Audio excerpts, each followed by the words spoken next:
to show agents result sheets and that result sheets have been written, there's a massive protest in all polling units in Ogorimagongo local government of Kogi State right now. The result sheets have been, filled and tampered with already. And people are refusing to accredit, people are refusing to vote, and they are insisting that plain result sheet must be shown to agents in accordance to electoral law.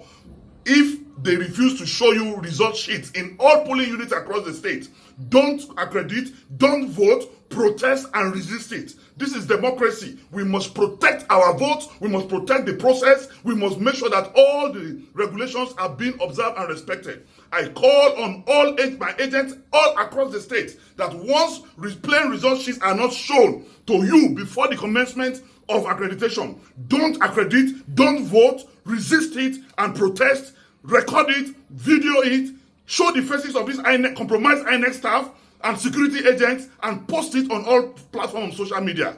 We shall overcome. This election is a must win for us. Thank you.